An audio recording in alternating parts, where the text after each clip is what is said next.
It's been a while since my last Nintendo video, and there's a pretty simple reason for that.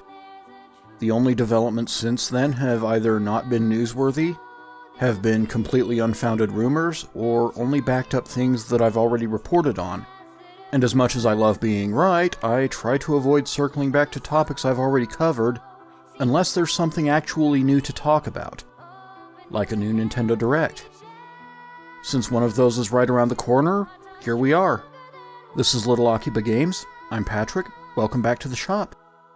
I had a whole 5-page script written out that would have exhaustively covered everything I thought and hoped that we would see at the imminent June Nintendo Direct, undoubtedly leading to a 20-plus minute hopes and dreams video, but I'm not going to go through with that. Between the long-standing, well-founded leaks and rumors that I've already covered in past videos, and the fact that a lot of the rumors for this current Direct were tied to a leaker who had a good track record in a vacuum, until their past as a much less credible leaker came to light, I just don't see the point of a speculation video this time out.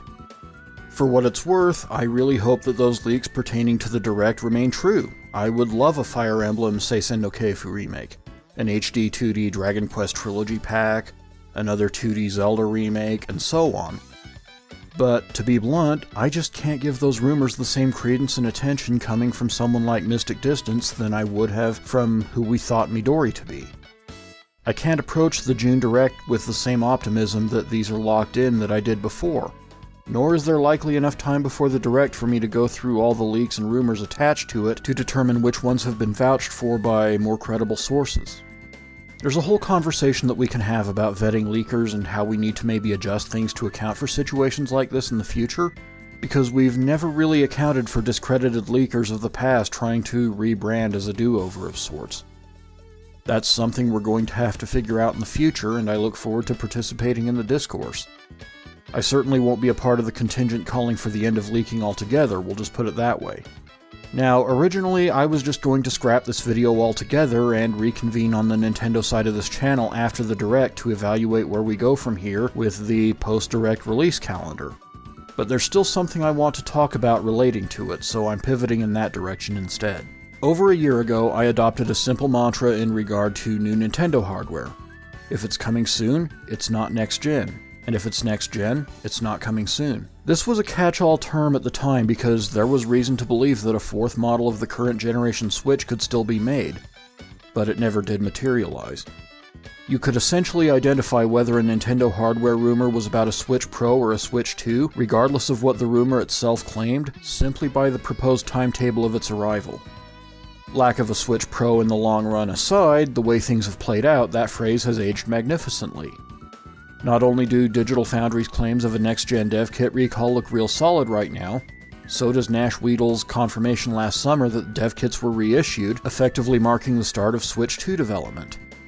Going with the standard 2 to 3 year development cycle for all but AAA games, that puts the Switch 2's potential launch games on track for mid to late 2025.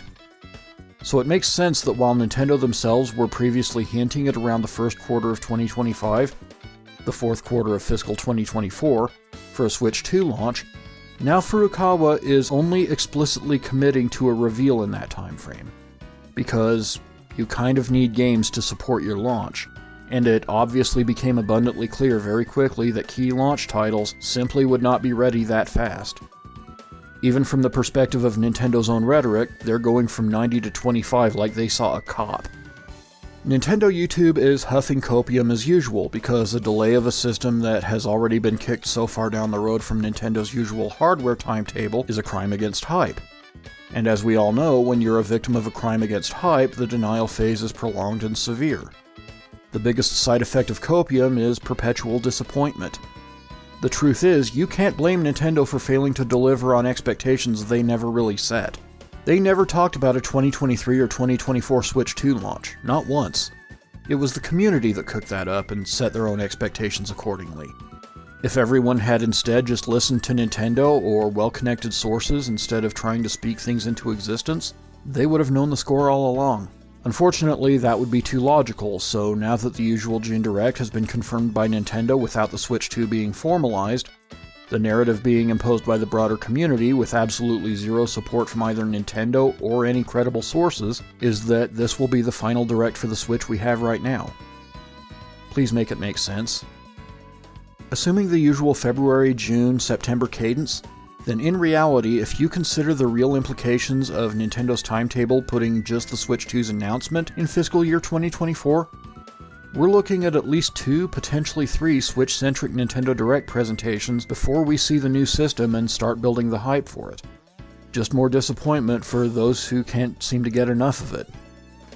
Now, to be completely transparent, part of this was inspired by a recent Switch Force video decrying people out there policing the community and raining on people's parade by telling them to keep their hype in check. Now, I don't have a problem with Zach at all. He's a great content creator and a great voice for the Nintendo Switch community on YouTube. But he is off base here if he's suggesting that we let the rampant speculation run wild without being kept in check by things like putting the credibility of leakers under scrutiny or examining whether there's credible information about a game or a release date at all. People like me aren't out here trying to be wet blankets just for the sake of being wet blankets. We do it to gatekeep misinformation and wishful thinking from the dialogue where only credible leaks and information belong. Some people out there want to be as exciting as possible. I would rather be right. I would rather be credible. I would rather be reliable. For the record, based on what we've seen from credible sources, right now I'm personally expecting a March reveal, a Switch 2 focused and probably longer than usual June 2025 Direct, and a Fall 2025 launch with the September 2025 Direct acting as both a launch party and an immediate message that the calendar will stay loaded for the months to come. In fact, if the September Direct and the Switch 2 launch can land on the same week or even the same day, so much the better. At the very least, I would want to avoid putting more than a week between them. That would give Nintendo and its third parties 2 full years and change to get the launch games finished up. With all of that having been said, it was a simple question from one of my friends that really saved this video, and presented the actual topic I'm here to touch on. After getting on the subject of my last video about the Switch 2 release, I was texted, to paraphrase, "I get wanting to be right and to develop a reputation as a credible source, but you also seem to want the Switch 2 to take as long as possible to come out. Why is that?" Finally, you ask the right question. I've talked before about the compatibility line, and when I first presented the concept, I really didn't believe for a second that Nintendo was facing down a similar situation with the Switch. I even called them out for that very thing. But time, success, and sheer force of consumer investment has kind of steered them into it. It is, I feel, the main contributing factor to the long turnaround for a successor platform. The Switch became too much of a runaway success to risk leaving behind in a generational transition, and it became necessary that any successor would have to bring the Switch along with it in its entirety. The longer-than-planned lifespan has also forced Nintendo to extend their internal roadmap for current Switch content with a load of ports, remasters, and remakes of games that absolutely deserve to be brought forward across any applicable compatibility line. Recent success stories include Super Mario RPG, Paper Mario The Thousand Year Door, Advance Wars 1+2 Reboot Camp, Pikmin 1 and 2, Baten Kaitos Collection, Star Ocean's Second Story R, that Etrian Odyssey collection that came out a while back, and many more. In fact, with many of these games being nearly or over 20 years old, much of their potential audience these days had not even been born as of their initial releases. That is more than enough reason to bring them over. Then you think of the stuff that's in the rumor mill, or even outright substantiated by good sources. Metroid Prime 2 and 3, The Legend of Zelda, The Wind Waker, and Twilight Princess, F-Zero GX Recharged, Skies of Arcadia, Custom Robo, Dragon Quest III HD 2D, whether or not it has actually become a trilogy, Fire Emblem Echoes Seisen no Keifu, which I personally really hope is a legitimate leak even though I think it originated from Midori. Here's the thing, the longer we wait for the Switch 2, the more of these games get their ports, remakes, and remasters. Once the Switch 2 arrives, the actual new release pipeline is going to start filling up again. And while Nintendo and its third-party partners won't be restricted from keeping these games coming, they'll certainly be disincentivized from it compared to where we are right now. So yes, If moving the Switch 2 from the first quarter of 2025 to the third or fourth quarter improves our odds of getting modern-day ports of games like Wave Race Blue Storm, Phantasy Star Online, 1080 Avalanche, the Fire Emblem Radiant Saga, the new Super Mario Bros. Series, the Golden Sun games, a remake of Star Fox Zero with normal controls, maybe someone will figure out how well Virtual On or Cyber Sled would play out on the Switch, and so on, then absolutely, anything that puts the Switch 2 out further than planned or expected will be met with a wholehearted celebratory tone from me. It's not just because of my own generation, there's a whole new audience out there that is too young to have experienced these games on their initial releases. Let's give them the chance with as many as possible. I eventually could, and probably will, do a whole video about why long hardware cycles are a net positive for gamers in all cases. Most likely through the particular lens of Microsoft and how they're actively and desperately fighting to get 9th Gen over and done with as I speak.